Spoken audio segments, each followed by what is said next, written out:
So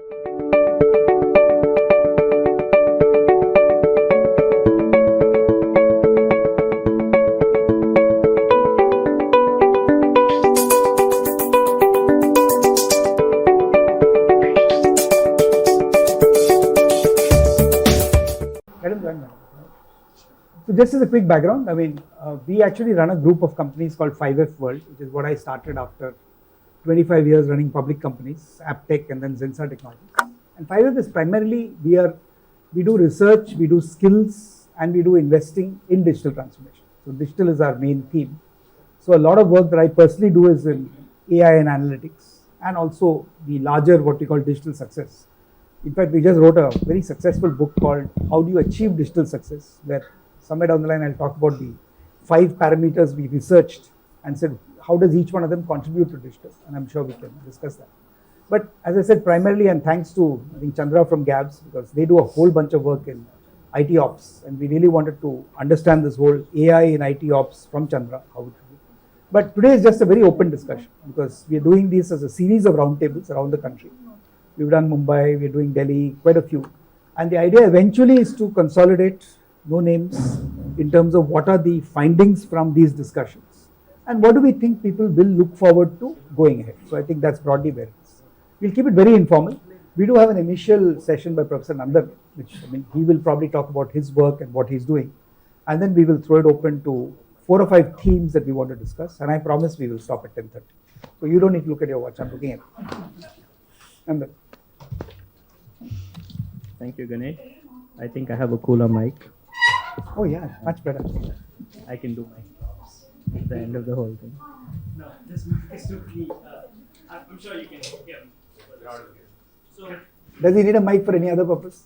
So it will be better if you have them because then we get a better quality. Right. Okay. And so the gaps are around will pass the mic. Sure. Yeah, so taking a leaf of what Dr. Ganesh said, we'll keep this really informal. It's not much of a keynote. I just wanted to share a couple of to start. Don't call me Dr. Ganesh. It says so on your placard. That's the only reason. Okay. So, like Ipsita mentioned, when we think AI and ML, right, we're often thinking about it in terms of certain verticals, right? You start thinking AI, ML in healthcare, and you say, hey, how do I, figure out cancer? You think of AI, ML in production and so on. But somewhere a bedrock, or then why is this even achievable now, is single-handedly because of the digitization and the IT infrastructure that's come into place, right? AI actually, I don't know if many of you will remember, AI was a big buzzword and then it died. We jokingly called it the AI winter in the 1970s and so on. So the ideas then were just as creative as the ideas now, but what has changed? What has changed is this bedrock, this IT infrastructure, digitization, and the means and the ability to gather data, run algorithms. And so somewhere, now when we revisit AI, and now it's become clear that it's here to stay. All the teething troubles are over, the waves are over. It becomes even more important to think of how AI integrates with this other version, which is not the one affiliated with the verticals, right? With the digitization itself. And that's a fairly symbiotic relationship, right? AI enables the digitization and the digitization enables the AI. So somewhere, is there a way for us to talk about and see, is there a way for us to walk the talk, right? If your business units are saying we need AI to make things faster, smarter, and so on, why should that be any different for the IT space? Can you walk the talk? And when you walk the talk, all of a sudden, it's integrated into your company's culture. It's integrated in terms of tools and techniques. And the third thing, there is bound to be a trickle-down effect, right? I'll talk about one example in a few minutes. But definitely, there is this notion of, if you want AI and ML to be embraced in your organization, for it to be effective, it needs to start at the foundation level, right? Let me just give you, again, these are in no specific order, just two insights on two areas of innovation where we are seeing specifically AI in the IT ops space, right? So when you think of IT ops, the key driver has been automation from the get-go, right? But given that automation was the goal, what are the things that we are seeing out of AI and ML right now? What are the algorithms delivering? Right? There's a slight mismatch because I would contend, if I think of what is AI ML algorithms delivering, I would list pattern recognition, right? So generating insights, prediction of sorts, and different forms of descriptive work, right? Like kind of giving insights and doing basic this thing. Now, this is automation to some extent, but it's not automation fully. So one of the areas that I'm involved with, and we're collaborating with GAVS and other institutions, is saying, see, ultimately, what does the prediction get you? The prediction gets you an insight so that somebody can make a better decision. In the IT ops space, is there a way for the decision itself to get integrated with the learning process? First, we said, let's not go rule-based, let's be data-driven. But the data-driven still translated to a prediction or a pattern. Now we are saying the prediction and pattern ultimately gets to some place where somebody makes a different decision because of that, right? Or not, but either way, that is what it governs. So can we integrate all of these rather than just the first module and be in charge of control? So rather than calling these as learning problems, which are prediction, insight generation, correlation, all of those, can we be in charge of control? So a very exciting field that we're working on is this area called reinforcement learning. And in RL, we pose every problem as a control problem. How do you control something? How do you decide?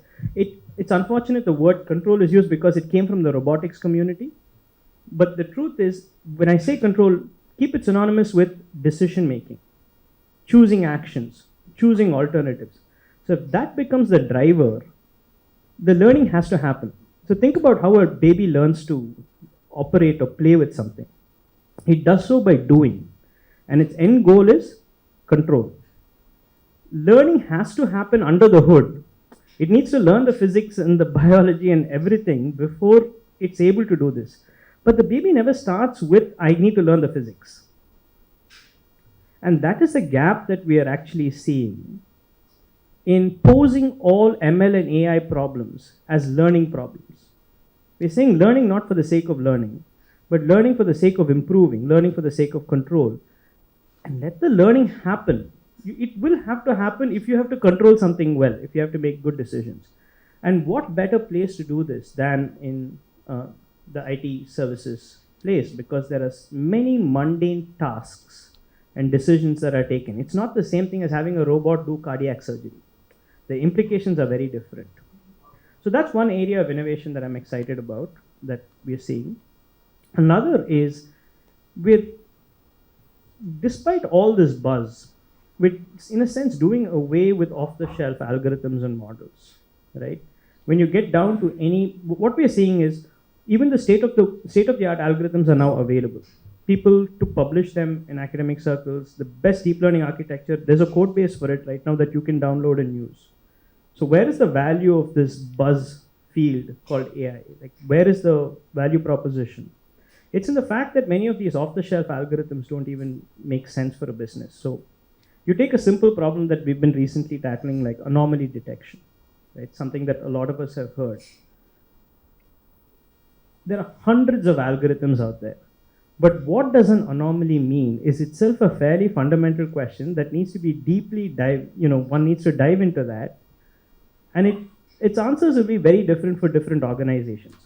For instance, when we did a lot of surveys and spoke to subject matter experts and IT professionals, what is an anomaly for you? The answer ranged from saying an anomaly is if the state of the system is in a state that I've not seen before. So it's in an anomalous state, right? So whether it's the network usage, whether it's the RAM, the CPUs, all of those things, the number of machines on and off. So There's always a state, just like the human body always has a pulse, it always has a temperature. Now, are my metrics in an anomalous state? Which is very different from defining an anomaly as I'm seeing a message right now that I should not see. I'm seeing a particular alert that has come in, and I would not expect this alert to come in right now. That's a different definition altogether of calling something an anomaly. Or, here are some alerts that are coming in. The frequency of these alerts, or the number that has come in, is anomalous given the time of the day of the week.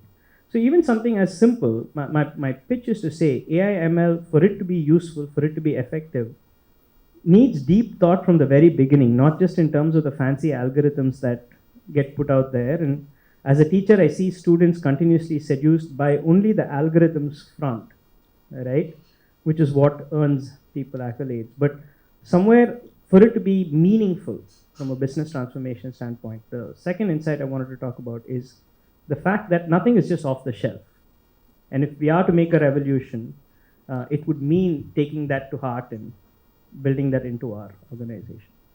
So these are just a couple of thoughts that I wanted to start with, and I'm happy to. How do you relate anomaly to entropy, the good old physics concept?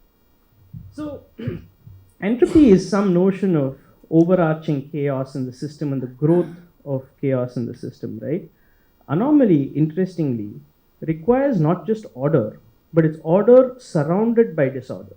So one of the definitions of anomaly, for instance, through a clustering algorithm says, hey, I'm seeing this behavior, but if this behavior is occurring, right, and it's a very common behavior, all right, then I would see a lot of instances of this behavior surrounded by lesser amounts gradually decreasing. However, if you see a lot of order happening, so let's take these alerts as an example, right? Monday, 8 a.m., I see 100 alerts. What does that mean for Monday, 9 a.m.? 890, 80, 70. So you often see peaks of distribution surrounded by this thing. Now imagine completely unexpectedly at Monday 12 noon, where there's supposed to be 20, it spikes up to 200. So you've seen the 200 followed by a complete disorder on all the other sides. So it's more the contrast, in a sense, that helps us with one definition, of course, of anomaly. And incidentally, we're using that to catch fraudulent activity in exams with the education department in Tamil Nadu. Interesting. One point, you did not answer now. Like the way you said, pattern recognition, prediction, and anomaly detection. Now, what is catching up is this video and voice analytics. There's a lot of AI in that. Plus, of course, NLP, the age-old NLP, that is also playing a huge role in AI today and digital transformation. No, completely agreed, Chanda. This is becoming a huge role. It's just that the technology in each of these are at a different stage. I'm finally willing to admit that NLP is getting there almost. It's almost there. Just in terms of raw performance, right?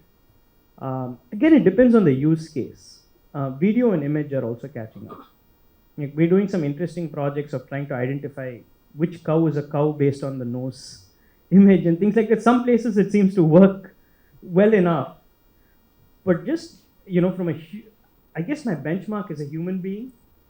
And with that benchmark, video and voice is still, a real challenge. But of course, depending on the business circumstance, it's good enough to create transformation. Absolutely.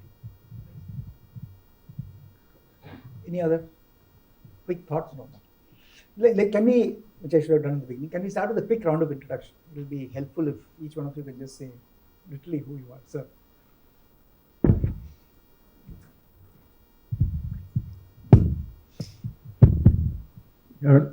Morning, Ganesh and everybody else here. A pleasure to be here. My name is Shankar. I represent Sundaram Clayton, TVS Group. We are in a digital transformation journey, and I thought this opportunity will be good to learn and also share some thoughts from what we are trying to do, so it's mutually beneficial to everybody. More about it after we finish the introductions. Morning.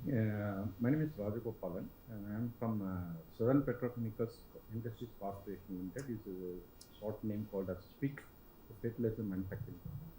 We just been trying for digitalization now, and before that we started the AI to the organization. When we start the SAP implementation, there was a huge challenging for management to accept that.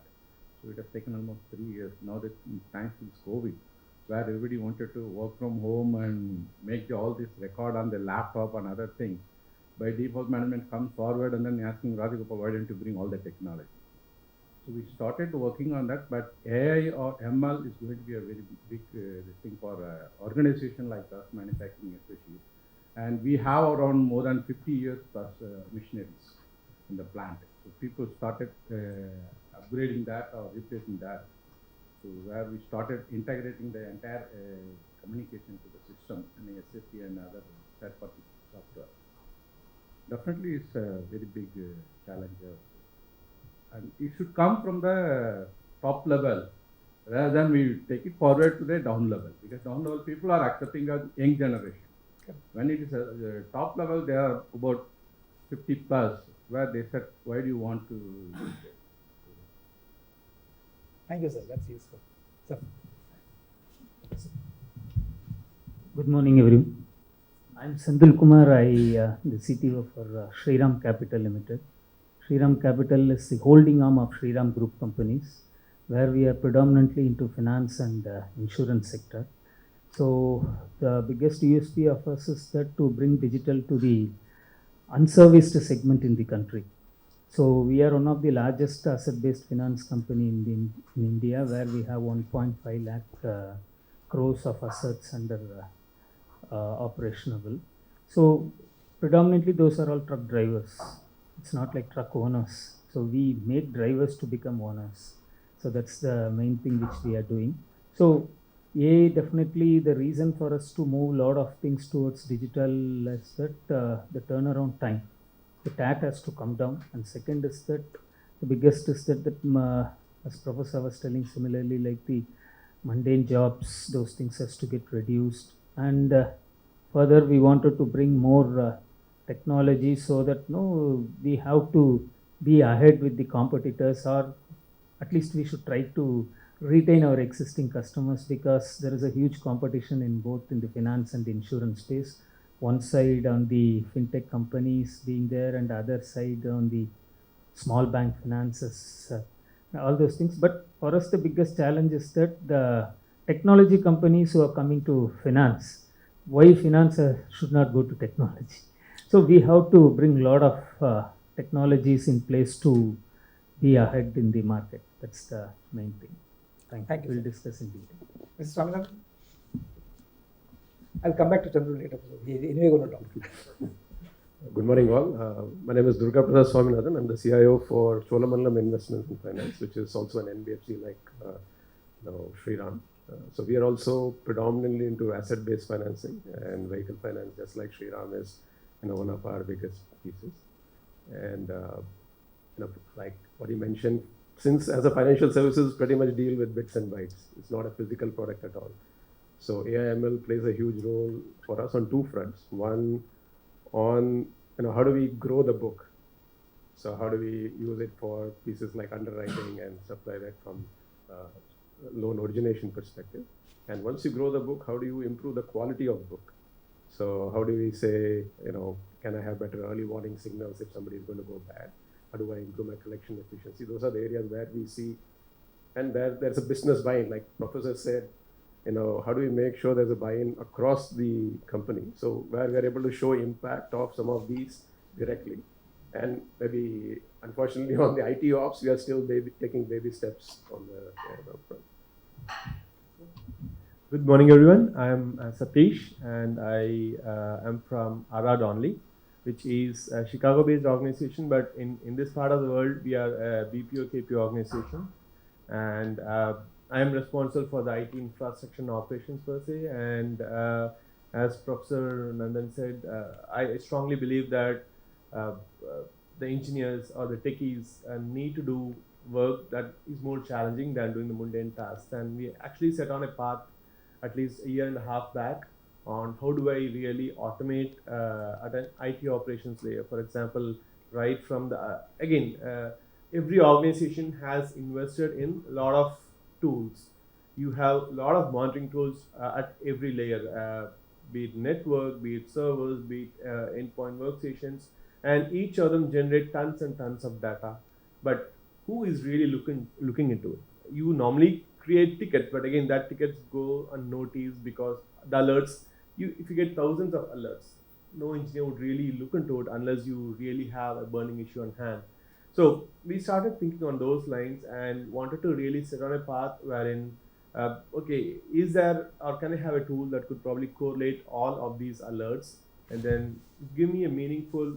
First thing is predict is there a failure that's going to happen. Point A. Point B. Are there any ready-made responses that could be taken? For example, let's say I get an alert for MS Office, right? And there is a known knowledge base or a bug fix available for it, right?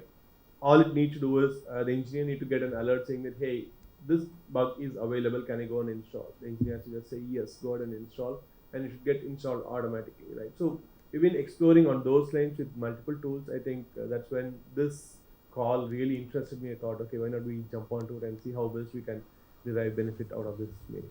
How many people do you have in India, Satish? In Indian operations, roughly about 5,000. Oh, really? Actually, yeah, this part of the world, we are responsible for India, Philippines, and Sri Lanka. So roughly about 8,000 employees in total.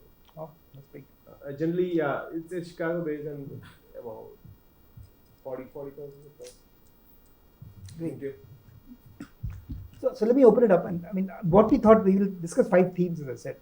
First theme we wanted to just talk about was digital itself, because we will come into AI and IT ops after this. But any thoughts? I mean, all of you have been in digital for a fairly long time, or let's say at least 10 years, which is what, when we started talking about cloud and social, everything probably by 2010, 2011. And as I was mentioning our own research and book, and our whole theme was, and maybe also given my own experience and doing some advisory for McKinsey and then doing a lot of work with Bajaj Finserv, some of your, and the kind of work that we did in Bajaj Finserv was very transformational. Early days to look at using IT as a tool for extreme innovation.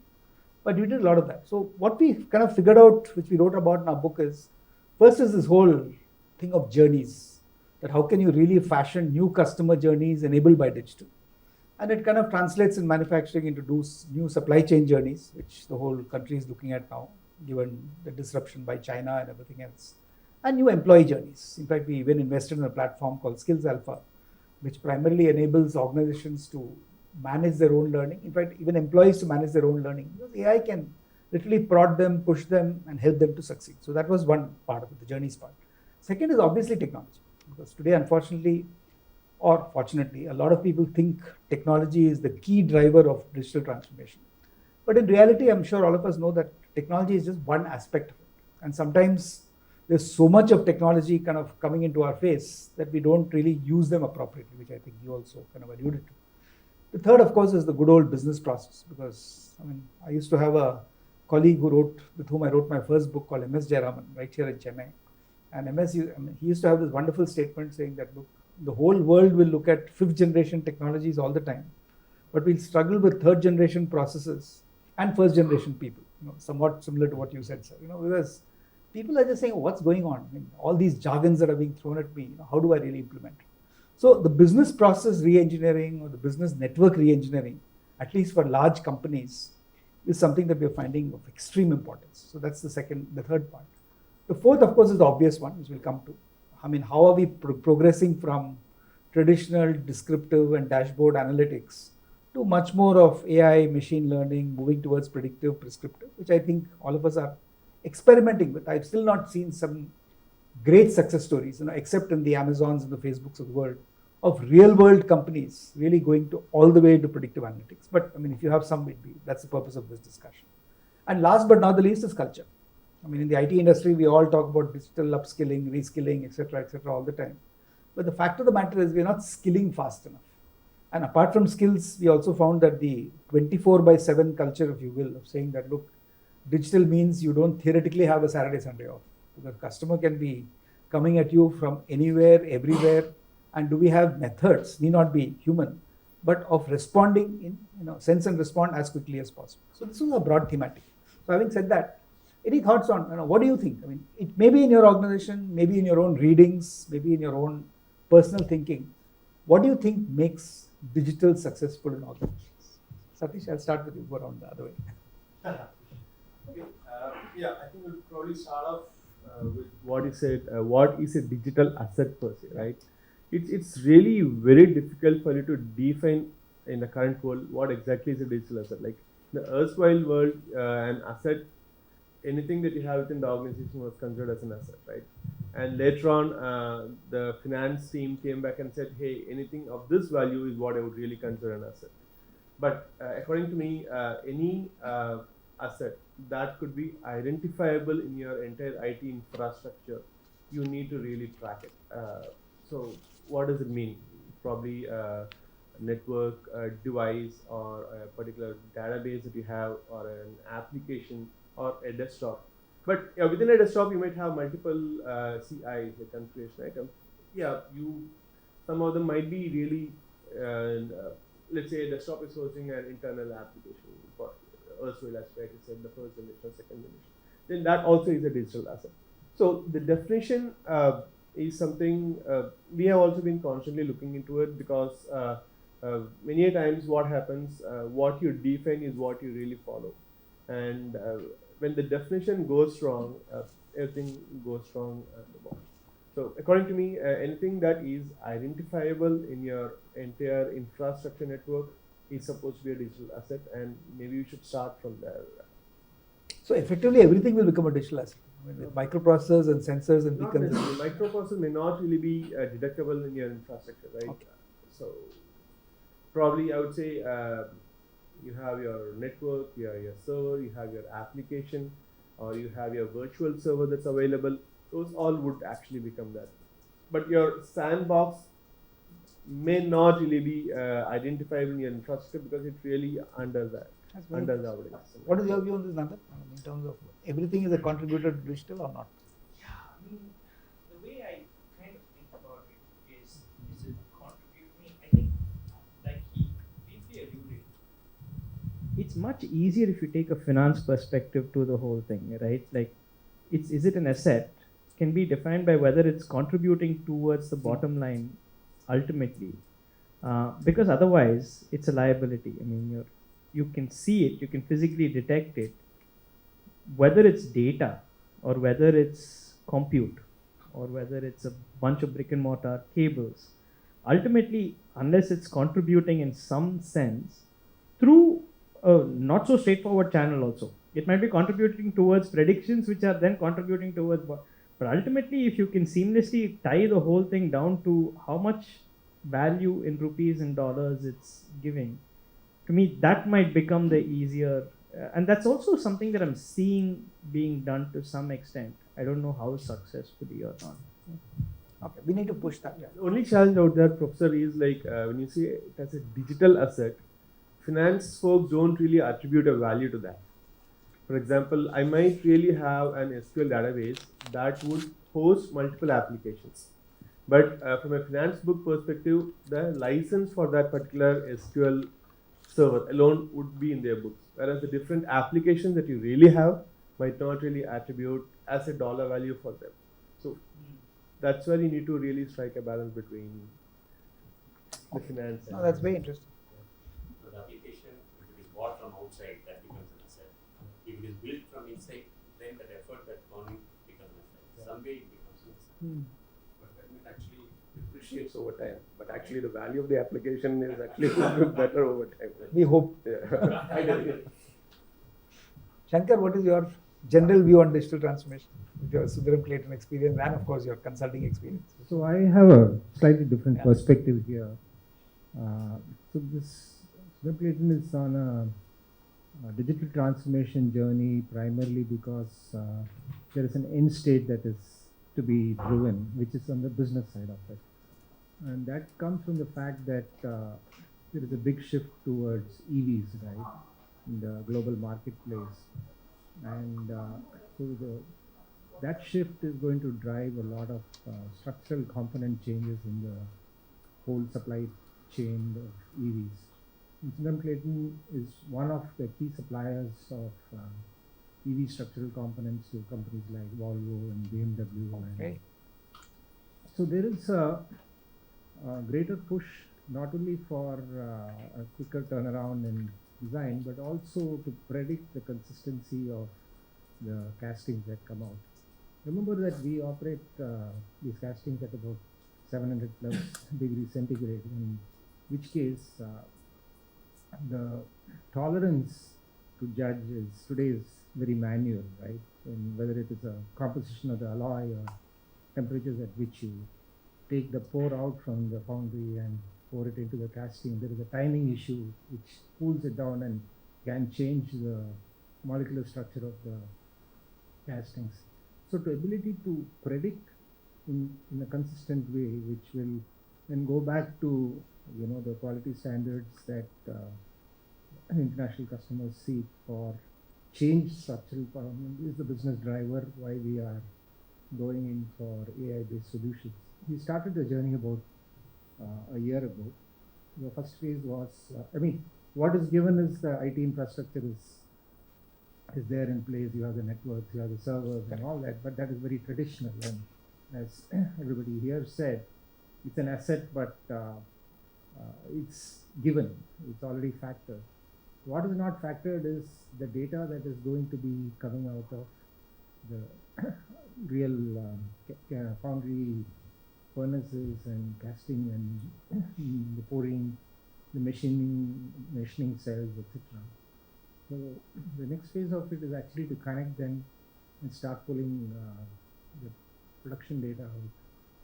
That's a big jump in infrastructure, to your point earlier, where we are going from probably small megabits of data to terabytes of data in seconds, right? Because 1,500 machines are going to be pumping in a huge volume of data, and that is the data that is going to be the basis for predicting where we are headed with our throughput. So that calls for a different scale up in infrastructure and ability to process that and then make it meaningful to push the envelope on where we want to be with the whole process. And then added to that is the traceability, right? And the source material is aluminum, which is really a commodity, but aluminum prices going not where it is, even a fraction of saving in the whole process is going to yield a lot of benefit to the entire supply chain. That's where we are really headed in the journey, and it's indeed a very complex effort. It's just not IT. No, of course. Given. But have you been able to integrate your manufacturing execution We have systems started with that. ERP? That's happening. We have started that. Because that's normally a biggest challenge in terms Yeah, of. so we've done some pilots around it, Okay. got some lessons learned, and it's very complex because, as somebody said here, some of the machines are very new and they have the latest in terms of controllers and connectivity and the ability to pull data out in a meaningful way. Some are very old, so they have to be retrofitted with, controllers that can actually talk. So that's also part of the journey. Eventually, it will be a fully connected factory, which will help us predict the end state and also the performance of the plant in a significant manner. So But that's fascinating. I Yeah, remember it's very 4 years different back, I than- was speaking at NASSCOM along with the global CEO of ABB. So he was saying the same thing. He said it was extremely easy for us to build a brand new factory outside Beijing, which is 99% robots, manufacturing robots. There's only one guy sitting in the control tower. But when you try and retrofit to an existing factory, I think the challenges are probably much we more. built a plant in the US to be close to the customer that has the state-of-the-art machinery, and we're able to pull data from it. But in isolation, it's of no use unless everything comes onto the same baseline, right? So that's what we are. So eventually you'll have to retire all old people and all old equipment. Any other points of view on digital transformation? I don't want to name. Any thoughts there? I think from what Mr. Shankar said, right? And I think also from what Satish said, there are two parts that come to mind. One, even when you talk about IT ops, there are different pieces that lend themselves very well from an IT ops and applying intelligence in that layer. So some of the newer pieces, when you go into containerized solutions, that lend themselves so much more in terms of observing how they behave and see how we want to control in case of any potential anomaly, like you said, where it goes out of the typical states. But some of the older, when you go beyond just say the storage compute and come to the application, some of the legacy applications become so much difficult to instrument and say, how do I react? Should they start behaving out of normal? And that's a challenge which we face, because a born in the cloud kind of digital, like fintech he said, are not having any of that legacy in place today. So which means someone like us who've been having applications that are running like say a old 3-tier or even client server architecture, that becomes so much more difficult that it's stuck. There's no way for you to recover. Then it's a typical reboot or restart kind of thing, rather than spawning new containers to handle any load or variations that come into play. So that's one part carrying up from what Mr. Shankar said. The other is purely from a digital transformation perspective. The way we look at it is, are we eliminating frictions? Is it eliminating a process friction or a data friction? And like you mentioned during breakfast around the FIR, right, or the missing person case, you are eliminating the friction to get to the end state. And that's precisely, what digital in a way helps us do, right? How do we eliminate frictions that are in a process? It could be different handoffs. Is it seamless for us to handle that? Similarly, in a data situation, it's more of, does the person have the right data at the right time to take a certain call? And from an NBFC perspective, the way we have looked at is, are we digitizing the person transactions? So things like eKYC, video KYC, video PD helps digitize that part of it. The second part that we are digitizing is the payments, because a lot of what we do, and similar to like you said, truck drivers, a lot of them are on a daily cash kind of they earn, and then that's what they use to pay back. So how do we digitize that to say eliminate the cash, and that part of it comes into play. The third is digitizing the paper for us. So those are the ways we look at driving digital transformation. And for us, I think the key is show the value of each of these legs to the business stakeholders. Those are out in the field to say, here is how we can help you achieve positive moves in each one of theirs. Because in some way, to be frank, they may not be really caring, are you having, a state of, intelligent IT ops. For them is, okay, am I having a service that is equivalent on Amazon as far as availability and, scalability is concerned?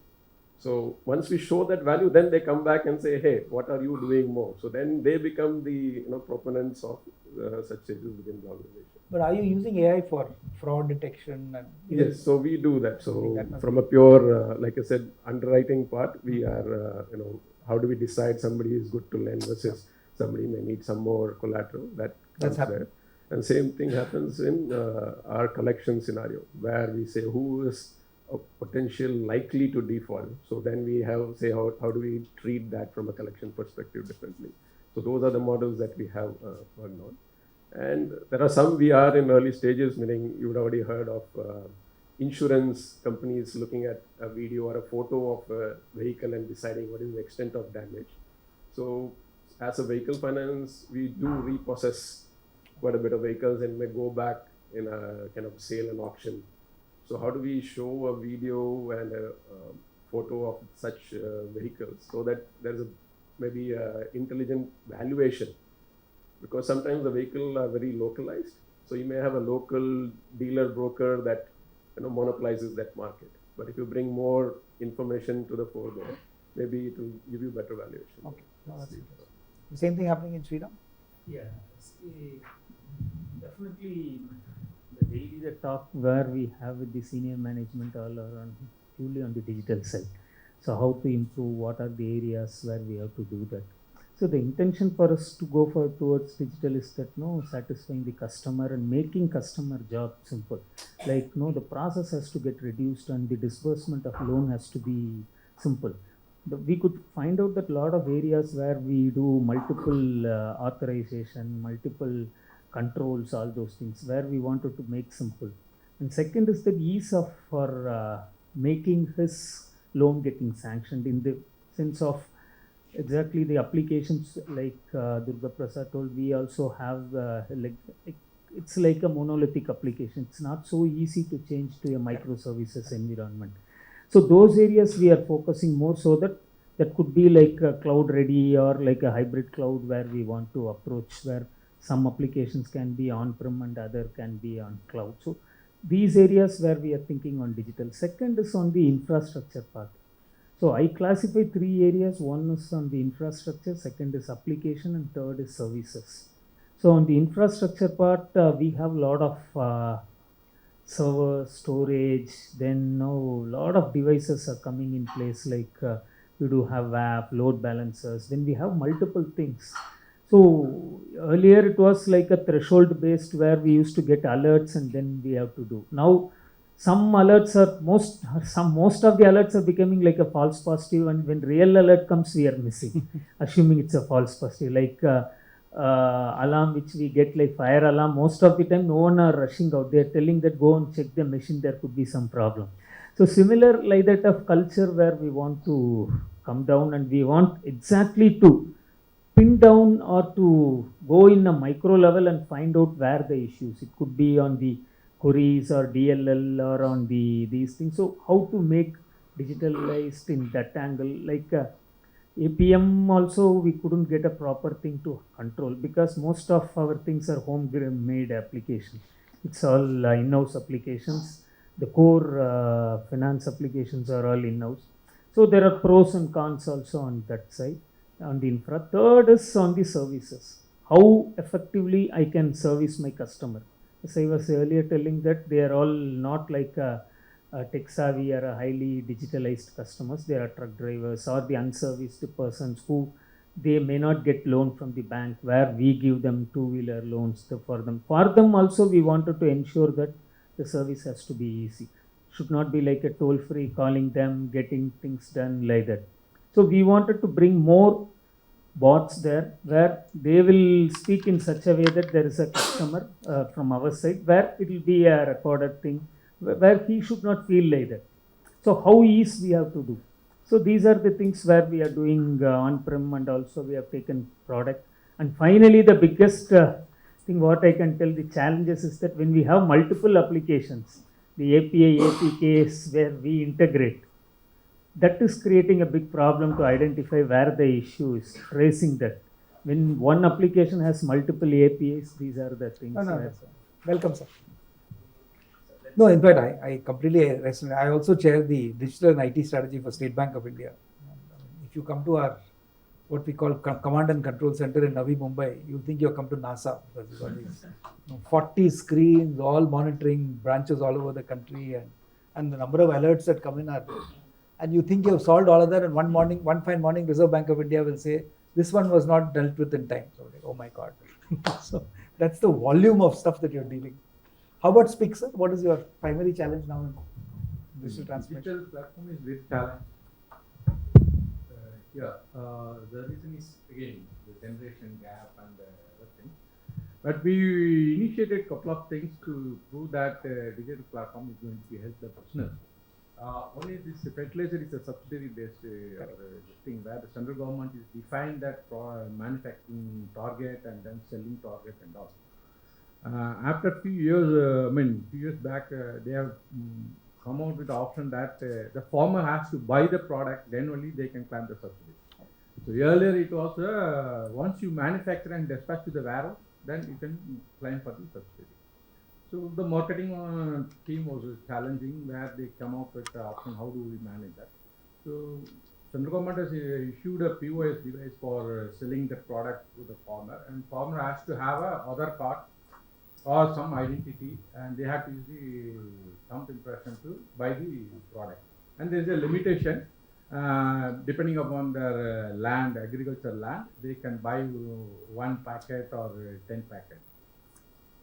But even that, many villages, they don't have Aadhaar card. Villages, farmer doesn't want to buy like that, and they just say, you just give me, I will take it up. But we won't be able to get the subsidy.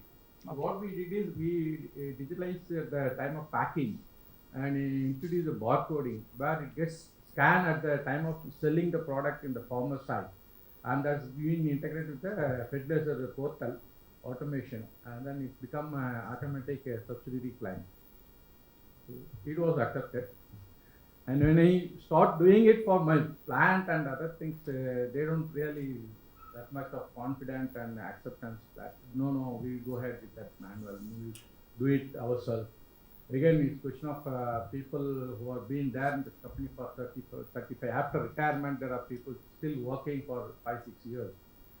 So that's the kind of challenges we face. But still, after proving all this thing, we started getting some support from management to initiate some of the activities, like integrating their plant machineries to IT system network itself. They started now. It is challenging again. It's not so easy for a manufacturing company. Yeah, I know, that's very true. Obviously, as we said earlier, culture and everything else. Welcome, Sanathan. And just to very quickly introduce, I mean, that's Professor Nandan from IIT Madras. And then we have people from Sundaram Clayton, Cholamandalam, Sriram Capital, and SPIC. So maybe if we can just briefly know about you and your experience with digital. Being in non-banking financial services company, you know very well that without digital we can't live. For the past 3-4 years also, we are into the digital transformation, this one, and we can say that now we are in the advanced stage. We need to, because as you are telling that now RBI and other this thing, they are forcing us to have the challenge of real-time kind of a this thing, the fraud management, fraud detection, all these things are there. So if you say that what is the platform we are using a number of platforms, right from for the disbursement to the collections and all those things.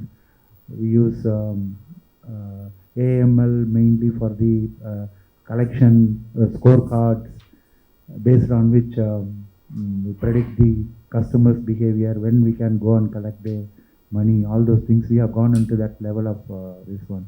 Tons of data available, customer behavior, all those things we are making it like that.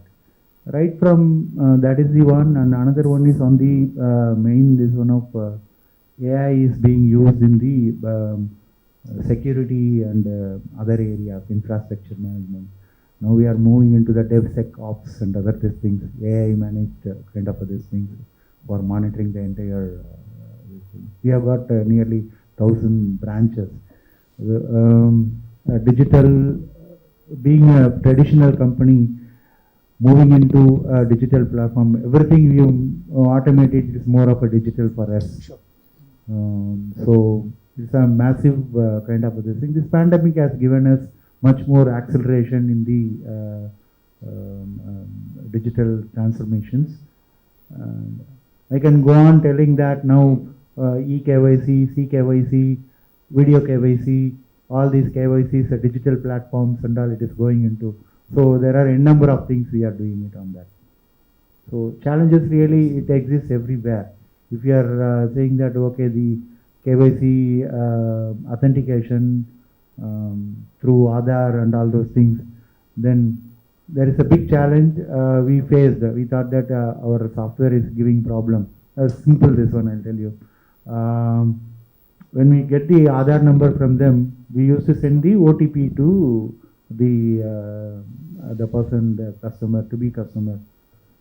But earlier Aadhaar and all this thing, mobile number is not the the main this one. Mobile number will not be there at all. So whenever we wait for this one OTP, it never goes anywhere. Then they say that bloody software problem. So we have been searching and we have put a big war post to see that what is the problem. Really, it's a big this one. We have lost customers because of that, and we found that this is one thing where I can't go and expect business to give me the requirement saying that other last one was like that and all. Another one is the number what he had given to us and what is there in the Aadhaar may be different. So the OTP would have gone to some other this one. Like that, no. This is a small issue, small as far as we are concerned. Like it is only a KYC validation, which I can do it directly, ma'am. What do you say? Personally, in person kind of other things. We wanted to avoid that one and do it like this. Digital, there are challenges like that, the manual or the practical, this one, the software ability to do that, all these things and all. A lot of things are going on. Very interesting days are there and days to go further also. That's the thing. No, you're absolutely right. You'll be surprised, Nandan. In State Bank, the biggest problem we have is because they send out some zillions of SMSs every day. The young people say, I don't look at SMS, send me WhatsApp. The old people say, my phone is with somebody else, so don't send me SMS. I mean, why do we send these SMSs? It's quite a challenge. Okay, Chandru, over to you. Tell us, what is AI in IT Ops? Thank you, and very good morning. When Satish was speaking and later Senthil was speaking and later it was like music. Not that it was not another scope. The problem that Satish and Senthil said that they have and the solution they want to have is exactly what AI Ops is meant for. My name is Chandramoulishwaran. I lead AI Ops product in Gas Technologies. The Zero Incident Framework is the product. That exactly caters to the challenges that every CIO, every manager is facing today. In fact, the objective that we say, I think all of you will agree, what's the objective of this AI Ops platform? For that matter, any AI Ops platform is to let the managers sleep peacefully at home. When they leave the office on a weekday, they should not get any call in the night. Or when they leave on Friday, they should be happily spend their time with their family. If any tool that provides that, that's a successful AI Ops product. That is what we actually have built this product. The reason being that means today's IT operations without AI Ops has been very, very reactive. We don't know when the problem would come. And Satish talked about that. I should be able to predict what's going to happen. So any predictable IT operations is what will let the managers, CIOs and CTOs sleep peacefully. That is where this said. And Durga Prasad brought interesting dimension to that. Process friction and data friction. The example that we told Ananta, that Aadhaar mobile number not linked to the Aadhaar is exactly a case of the data friction. For AI to be successful, data is very important. And if the data has to flow in, we need to remove these two frictions, process friction and data friction. I think that is where the most of the AI Ops implementation or AI implementation actually failing. It is not just enough to implement the tool. We also need to make sure that the data flows in. One interesting case that we faced with one of the customers in India is that the platform was not able to do its job, that it was not able to predict. The reason was that the data was not coming. And they said it's okay, we will consider that as a limitation but produce the results. But it's not. Data is the fuel for AI Ops platform. Without data, it cannot be done anything. So it's very important that we take care of the input side also before actually we implement the AI Ops platform. That's my view. Okay, that's very interesting. What is your view, Nandan? Any thoughts on AI Ops? I just have a building off of what Chandra just said. See, often I think this data problem, and I think we heard that earlier also, that you might have some kind of legacy system which don't generate data, some system. Almost across the board in different verticals, ranging from manufacturing, production to fintech, you're going to find some amount of data asymmetry or just abject lack of data.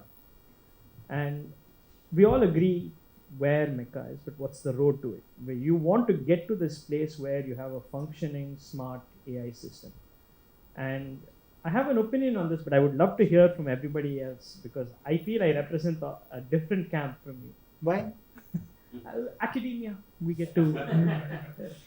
So, which is, and this is my thing. What is the academia camp? Huh? What is an academia camp that you will theorize without having to prove it? No, well, you see, a shoe salesman will tell you need shoes. So I'm going to tell you something that you might or might not. So full disclosure. Okay. There is a tendency and a comfort zone to say, okay, I don't have the data right now. Let me set up the data pipelines. We'll think about AI later. And that's what I'm going to advocate against. And I have an opinion against. Because I feel like you're solving the easy problem, which is the technology problem, which is your comfort zone, right? getting the AI infrastructure, getting the this thing, getting the budget for it, sounds good on paper, right? Sounds like you're doing something, and sounds like you're enabling for the future, all of which are amazing things. But somewhere the hard question sometimes gets unaddressed when you do that. As a data scientist, I'm always telling organizations, call me in before you have the data, so that we focus a little bit more on the process friction side of things, so that we focus a little bit more. It's like digging a tunnel from two sides, right? You want to make sure that you're not digging only where your arm is strong, which is what happens on the tech side sometimes, I suspect, when you have a CIO who's there saying, hey, let's get all the pipelines set up. I understand this business. I know how to do due diligence. But understanding how to make business transformation needs to be a little more holistic with digging the tunnel from the other side. And the kinds of insights we come into, just because there's missing data, how you gather the data, what kind of data will you gather, how will you monetize that, forces it to become a little bit more of a demand pull rather than a supply push. That's just an opinion. No, I completely agree with you. I mean, when I start off by saying journeys are the most important, unless you know how the customer navigates and what she looks for at what point of time, you will create something which is not used by anybody. No argument on that. Any thoughts on that point? I know it's a... Right. See, many times we look at digitizing things than doing a digital transformation. Yeah, of course. That is where it really have a conflict. Like, digitizing is more convert what process that you have, automate that. Digital transformation is really find out what is the best way of doing this work, redefine your process, and then go ahead and digitize. I think that makes sense. And my suspicion is, if you ask that question, your course of action won't be the digitization alone, right? Your course of action will be to get the business process thinking and the data science in, even when there is no shred of data yet, right? So you're kind of digging from both sides. I think Professor's point, and he's brought out a extremely valid point here, which perhaps overlooked in our digital transformation journey. We do have a pretty strong data sciences team. It is about 75 people strong, but that is a common resource shared across the group. And we're exactly doing what you just described, is defining the data strategy for the chain of companies. But that's impressive. Yeah, it's pretty large, pretty strong investment, and it goes beyond what I described. I described one portion of the house to you, but the other side of the house, which actually makes the two-wheelers, embarking on a journey of connected vehicles, right? And that is going to throw out a humongous amount of data, considering that millions of vehicles are being sold, and that is to mine the performance characteristics of the vehicles and do predictability in the quality. That is what is driving it. And so that resource, the designing the data lakes across companies, those are shared activities that is going on in parallel. I glossed over it, but that's an activity, to your point, it's absolutely valid. You cannot live on one journey without the other in tandem. So, point made. This happens with government also. What gets the biggest photo op with them? Put 20 laptops in 6,000 classrooms, that kind of this thing. But who's thought through what content will go in there? That's the data science. Yeah, absolutely. It's one point. Satish talked about digitization. With due respect to all here and the viewers, I think we interact with many IT people, and there is a tendency to confuse with digitalization, and digital transformation. In one of the meeting, one CTO asked, from 1990 I've been using computers, and why the digital word, the digital transformation is buzz today, I've been using the computers. But what is important here is, in those days we use computers for internal operations, but today we want the digital transformation to be used for the business. I think that's the key difference. And old days we convert the analog to digital, that is digitization. Then we convert the process, like Durga Prasad said, we process to digital, that is digitalization. But we are talking of digital transformation. if you don't do the first two things, I don't think we'll be able to do the digital transformation. I think that is where most of the organization fail or get caught into the problem of not able to get the results. Just a view. No, but that's a great point you're making, Chandru, because I remember when this is ancient. 1988, MIT came up with a study called Corporation of the 90s. Okay, they were predicting what will happen in the 90s. And if you look at the chart they came up with, it's exactly what you said. So the first stage will be localized exploitation. I mean, where you'll have the finance department. I'm talking about 88, remember. Then they said they'll get into internal integration, which is the integration, the IT ops, and everything else. And then they painted these three words which nobody had heard of then: business process re-engineering, business network redesign, and business scope redefinition. So today, when you look back and say, of course, it was going to happen. Digital is going to redefine business scope. Otherwise, how do we have Uber and Airbnb, etc. But I'm saying people have been thinking on those lines. So totally agree. I mean, maybe it's a question of, I don't know, whether it's a chicken and egg situation. I mean, whether you have the big vision, which is what you said, and we know what we are going to do once we get the plumbing in place, or we say, let's do the plumbing and let the data start flowing, then we'll figure out what to do. So I don't know. I don't have an answer myself to my question, but those are your two dilemmas, if you will. No, there's also a cultural shift. Organizations need to go through. Traditional organizations have not been used to handling such volumes of data. I mean, everybody's been very happy looking at payroll and accounting and inventory data, but when you start throwing millions of bytes per second, what do you do with it, right? And the insights that you get into it, and to operate and live by it, it's a big cultural shift. And it's just not having a report in front of you, but the ability to interpret it in real time and act on it, right? So unless there is also a push and a driver to do that, all this is good on paper, seriously. So no, and you're absolutely right, Shankar, because I mean, both the big boards that I lead digital on, State Bank of India and Honeywell, same discussion, saying that, look, we have so much of data coming in now. Okay, and then of course, as data scientists or whatever, we've created all these. Now we move from next generation data warehouse to data marts to data lakes to everything else. So we have multiple jargons. But at the end of the day, I mean, if all of you remember business intelligence, we all used to do preaching on BI is a fishing rod, you put it into the data lake and everything happens. But the everything happens is still happening. I think that's where what you said is right. That you don't know what exactly people are looking for, and hence you don't know what you're going to do with this data. Yeah. Which I guess is where the whole AI can really help. Very interesting. So, but what are the challenges that we are facing today? If you look at the whole AI principally and AI in IT ops, I mean, have we actually started addressing the IT ops the way Chandru talked about?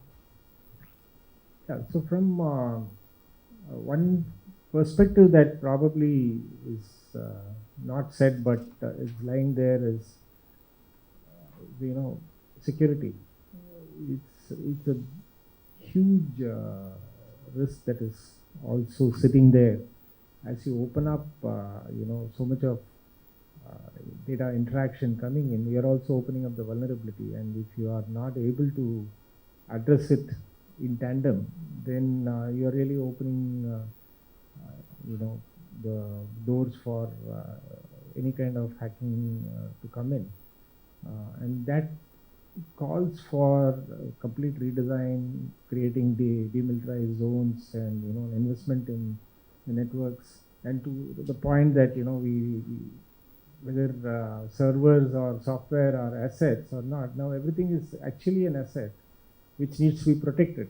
The value in the books may be a different game, but it needs to be protected, and that calls for a complete revamp of security levels, which I believe maybe the financial institutions and banks are probably there, but the rest of the industry is that's why I'm surprised, Shankar, that you brought it up, because it's the obsession of all the CISOs and all the fintechs and the NBFCs and of course the banks.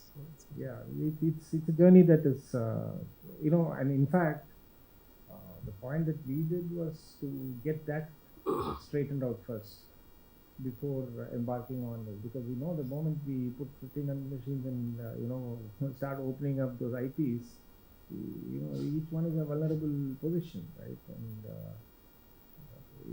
it is just building up. So our investment in not technology, but also in cyber is significantly going up. How about you, Mr. Anandara? Do you see security as a big issue nowadays? And given the fact that NBFCs are always concerned about. Of course, security is the prime one, whether you do business or not. Now, RBI is also not allowing us to do business. First level, they are making us to have all security. Even now, individual customer level, I have to see that when he will become NPA and all, I have to predict and give him. Even if he is normally paying, they are asking that whether he is a doubtful customer or real customer.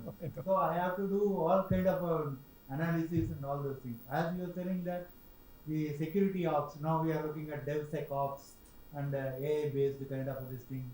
And if you see that the security is the first layer where we have been incorporating all sort of AIs. In fact, on the server level to manage the performance, high availability and security, this one we have enabled some of the I don't want to name the brand. All big people, they told that no, we have got AI in our system. It will automatically predict and tell you that when it will go down, or what is the kind of this one, the temperature by which you can shut down the system. All these things are there. And security, how many, suppose if it is, what is that, the malware or some this one is entering into this one, we will be able to predict and tell you all these things. So many of these things are there. When we have enabled all those components, our system has gone down. Performance was there. So what has happened is then we have called back those people and they told that. See, that is one thing I agree with Dr. Nandan, that he told that he is an academician. We are a practical this one. Whenever he says that no, don't look at any problem, first you ask them what do you want. They may not be knowing what is that they wanted to have. So the kind of this thing is like it has gone into a loop. Then when we have asked them, the team who is working on that particular AI and other these things, they told that you disable all these components. Finally, we have disabled all the AI components into that, then performance was okay. So the other side, they have told clearly, boss, this is the solution for you. Absolutely, now it is working. We expected in nanoseconds of response, now we are getting it in nanoseconds by 10. Response time. That is the kind of these things now we are getting. So we have to disable some of these things. So practically when you see that, everywhere, we may not be naming AI ops and tech ops, but we are there in all areas. We have to. Otherwise, the regulators and other people will not live, or my business will not be able to. And that too, this pandemic kind of this thing, there are a lot of restructuring of contracts, this, that, all those things are being told by the RBI to revamp even NPAs kind of this thing, calculations, how we have to do. Then we have to look at the customer behavior. Even the 2 years before a good customer, now he has become a bad customer. Because government has given a lot of restructuring scope for paying this one, EMI. They say that no, if you have trouble, you don't pay now. You pay later. This guy is saying that no, please give me the money back, EMI, whatever I have given. So I put all sort of artificial intelligence, our data, this one, whatever we have put, the data analysts, we have got a big team.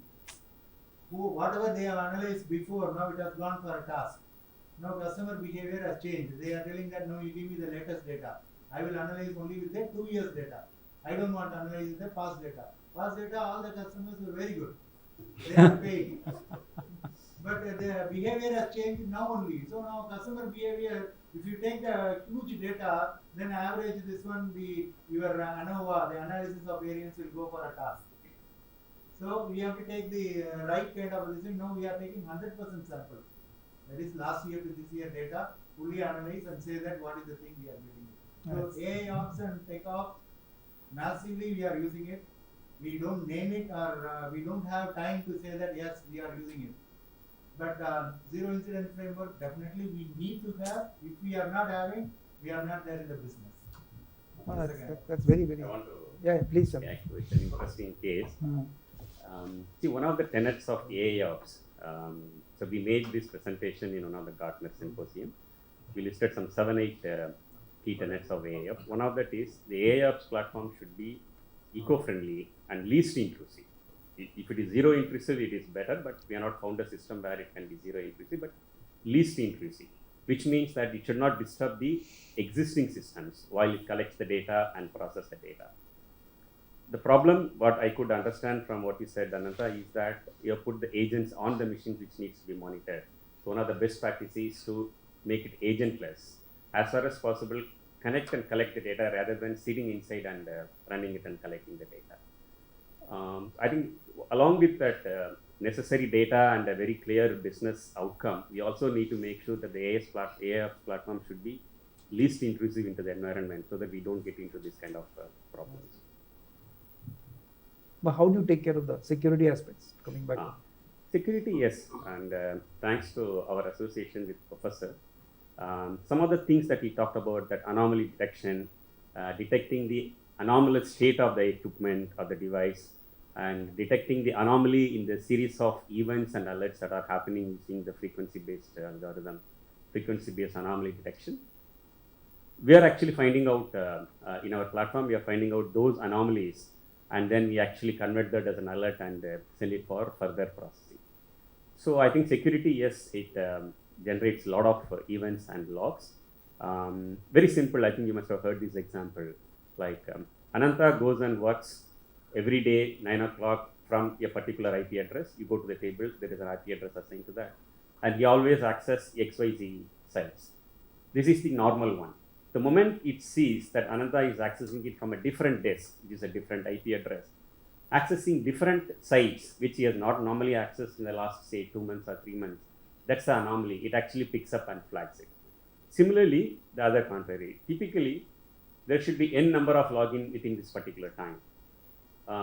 But if it is more than that or less than that, if it is more than that, somebody is trying to load the system. If it is less than that, that means system may not be running properly. These are the kind of anomalies that the system picks up and sends that. Like that, there are a series of ways to find out the anomalies. And thanks to Professor and IIT association that we have built those logs. You talked about prediction, right? Predicting the customer who is going to become NPA. Though we have not done that, but we have actually done the prediction on the health of the systems. When a system will fail and create an outage, and that prediction algorithm has been granted patent by USPTO. Similarly, the pattern recognition that Professor talked about, which is another form of the anomaly detection logs, has also been filed for patent. All of you must be agree that when a problem happens, most of the time we don't get into the relationship between the problems. There can be one problem of disk failure, there can be a problem of service down, there can be another problem of memory not enough. Are these related or not? And there is no science in the IT industry that says that these are linked to each other. We try to get that logic from the pattern recognition algorithm that we have built, and we use that to find out the root cause analysis. These are some of the things we have done as part of this zero incident framework, and I'm sure some of you will find it very interesting. But tell me, I mean, is there a method of, I mean, I was just thinking about what Mr. Ananta had said, that because of certain push from, if I may say so, central sources, there is a incentive to become a non-payer, because you say, no, you can pay your installments later, etc., etc. So how do you, can you differentiate between somebody who's doing it because he is inherently a crook, or because the environment now is so lax that it enables him to postpone repayments? No, I think this is a very interesting question. We've been working quite a bit in the microfinance space, primarily partnering with this organization called Dvara. I don't know, you might know them. But while everybody, especially in retail banking, kind of obsesses a little bit over delinquency and default, one view that we've taken in a paper that we've written is to say delinquency and default is just a terminal state of a series of movement in financial health. So what you need, both for long-term view in retail banking and in microfinance, the mandate is not just ROI, it's also financial health improvement, is to somehow try and monitor financial health. And to that end, we need to modify some of our algorithms. And you need to modify them in two ways. Typical delinquency and default algorithms do a binary classification, which means will go default, will not go default. our view is that in certain settings, you have this problem of everybody who goes default. So this is one setting. Everybody who goes default is in poor financial health. But everybody who is not defaulting is not in good financial health, because you don't know who has borrowed from the informal sector and is repaying because they don't want to. So think of this now as a binary classification problem where one class is more or less pure, the other class is more asymmetrically noisy. Similarly, what you're saying will come in. If you say that the people who are paying on time are fine, the people who are not paying are composed of two classes, the willful defaulters and the genuine defaulters. So there is this whole new paradigm that we've taken up. I mean, it exists, and we've developed new algorithms called PU learning, positive and unlabeled learning, where you're dealing with problems like this, where the data itself is taken in and you put in the assumption that one of the two classes is more or less pure. The other class is slightly noisy. And then the ML AI engine is smart enough to learn patterns within that to say which of those defaults are willful defaults versus which of them might be because of poor financial health. And the way it does is by looking at the counter class. It notices that people who have been paying on time have these demographic transactional patterns, and looks like some of these people who are defaulting also have them. So I'm going to suspect them strongly as, willfully this thing. So we have all these cool modifications to algorithms that try to help with some of these problems. And how do you guys eliminate AI bias? That, I mean, what you were just saying, that he will come in at 9 o'clock, visit these sites. So in a sense, if you, like what Facebook does to me, okay, every time I open up Facebook, I'll get new cures for bald hair. I mean, like, give me a break. Just because I post photos on Facebook, don't do this to me. But it's obvious. Okay, they say, oh, this is what he might be interested in. So, I mean, how do you eliminate that bias? So does that mean that we're all on one journey? We will get reinforcement bias from AI, which will force us into that journey. We will buy the same books over and over again because nobody will show me other books. Sorry, it's a tough one. That is what the industry calls it a bias, but I don't think the algorithms are written in such a way that it takes a bias stand. We always say that an algorithm written for an IT domain, IT horizontal, can easily be applied to a finance domain or healthcare domain with a very small tweak, because what the algorithm sees is the data, and it does not differentiate whether the data is coming from a server or data is coming from a medical device or it's coming from bank finance applications. As far as it's able to understand the data, read the data and understand, it is going to do a certain job. In my view, I don't think there is something called bias, but I will leave it to Professor. Yeah, probably I'm not using the scientific definition of bias. No, but I think this is a fair point where a lot of research is happening, a lot of interest is happening, both from a legal standpoint in terms of bias, like racial divide, ethnic divide, and so on. And in terms of, it's ethical treatment. AI ethics is becoming a very hot topic of sorts. But somewhere rooted in this notion of bias, because not from an ethical perspective, but instead from a productivity perspective, ultimately it comes down to validation. And how close to the real world is your validation? I'll give you an example of a project that we did with this auto company called Namma Auto. It used to ply on the streets of Chennai. They're now no longer in business. So they had this huge problem where their business model was crazy. Okay, they were so pro auto driver, which is an amazing thing, but they wanted to give a monthly salary, like a solid monthly salary, and then say whatever little bit, there's a small percentage that of the revenue you generate that you keep, you pass back the. So that is every auto driver's dream.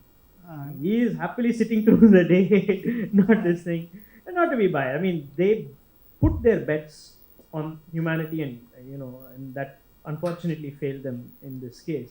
But in this particular example, we had the job, because of them doing this, right?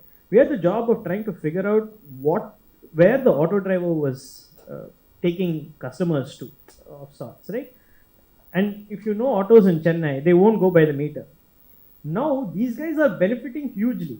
When they don't turn on the meter, they're not only getting the monthly salary, but they're also pocketing this thing. So our job was to try and look at GPS traces.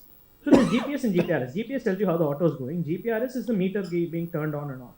So our job was to kind of say, hey, can I look at the GPS trace and figure out if this is with a person or without a person? Correct?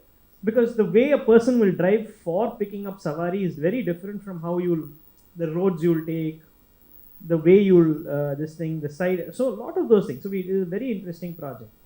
And very challenging because even the training data, for it will have the bias in it. The raw data that I get will also have the bias. So I said there is no way out of this kind of bias. So the only way is to get people on two-wheelers to follow that. Oh, really? Right? So somewhere, at some point, the rubber needs to meet the road. Someone somewhere needs to go and look at something, in some domains at least, to just kind of validate and give that common sense. And that's something that we ache for in ML and AI. Okay, since we only have 8 minutes left. Any other thoughts? Chandra is biased towards AI bias. Of course, he has to be. There's a logic for it. Any other thoughts from any of you, since we only have 8 minutes left? Yeah. Like the point about bias, it's probably is more in the context of what you are solving for. If you look at it probably from a IT ops or an operations perspective, I think the data is machine generated. So there, I'm not sure whether there will be that kind of behavioral pieces that shift or create a bias. But if you look at it from a human generated data or where there is a human aspect coming into play, and which is where I think a lot of data and ethical pieces in, say, US come into play around race and gender and stuff, because there is a human aspect to the data at play. But just to build on that, like I'll give you one example in IT ops, for instance. So we do this thing of maybe correlating alerts or putting alerts, or there's somewhere an agent that says this alert was good, this alert is not. Therein there might be bias. No, for instance, I'm already a subject matter expert who is trained with a certain predilection to act upon some things and ignore some things. Now I entrench the system with this bias when I give it feedback. So any form of human connect, even from an IT manager, could potentially go into the stream and be a feeding loop. Is a small. No, it's true. I think if there is where a human aspect comes into play, I think that can take out the quality of data that comes into play. Probably is that place where your deep learning comes to picture. For example, initial configuration you might really have a bias, but over a period of time when you generate data, maybe that should go back and try to correct that bias to some extent. Right? So again, I wouldn't say deep learning per se does that, but this is where, again, I would say reinforcement learning has a role to play. Because what reinforcement learning, so deep learning, think of it as your good old regression, but just 200 times fancier. Because ultimately it's doing something called supervised learning, which is trying to get good prediction. It's doing it in a beautiful way, and it's capable of taking cases where you have not feature engineered very well and still doing it. But with RL, what it does is RL says, hey, I have a lot of feedback. Whenever I showed you this alert, you told me it's good or bad. But how do I know about the alert I never showed you? Or you never gave me a label for something. So, now I don't suspect this is a real alert. But you know what? I'm going to push it out just to see what you do. So these fields called reinforcement learning and active learning are very exciting fields where it tries to do the human in the loop, trying to interact better, to elicit bias, to get rid of bias. And understand that there is a data asymmetry of what is shown and what is not. Good point. You will love this, Professor.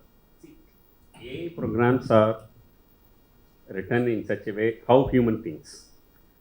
And as human, we don't take decisions same every time. It's most of the time it's situation based. So it has to be, an output of AI program can never be 100%. Professor keeps telling us, if it is 100% or closest to 100%, then it is not AI, it is rule based. Because of this, I think some tends to think that it is biased. I think that is where I think the difference is.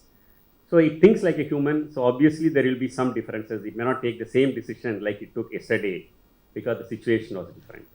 That's important. But I thought the whole idea of artificial intelligence was to overcome human stupidity. But you're saying if it thinks like a human, then what's the point? No, it reduces, if a human spends X hours in getting an outcome, it actually reduces by 70% or 80%. You cannot expect that to completely eliminate. In the banking kind of a domain where high volume transactions and other things are there, I think I already swallowed one myself. See, the human interface on each and every this thing, it will be impossible. AI is very much required. Maybe over a period of time, 2 years before or 3 years before, it was algorithm based. We used to say algorithm based. Now algorithm has become this one. Now he is bringing in one more, this one RL. DL itself, we are AI, ML itself, we are stopped. Now DL we have not yet gone into. When we asked yesterday, So just skip to the climax. So forget about all the other things. So just join hands with us and we will go straight to what is going But to change the RL business. will also lead to more reinforcement bias. That's my problem. no, one is that in the banking, this one, what we have is false positive and false negative. These are all the big this thing which is going to affect our this one. So continuously some manual intervention is required to look at even this alerts, whatever being given. False positive is dangerous to us. False negative also, wealth customer will leave from us. Because if you are holding it, if you saying that, okay, there is something, this fellow is doing phishing.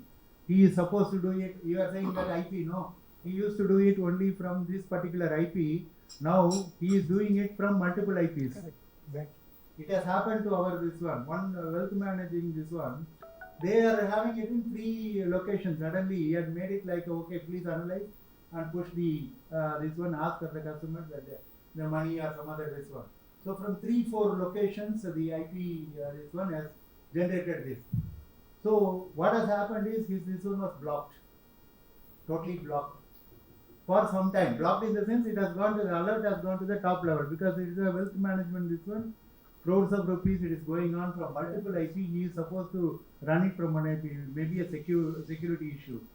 Because it is a machine related this one, they were waiting like by 11:30 he will go and see and all. That fellow is waiting, he wanted to finish the transaction by 11 o'clock itself.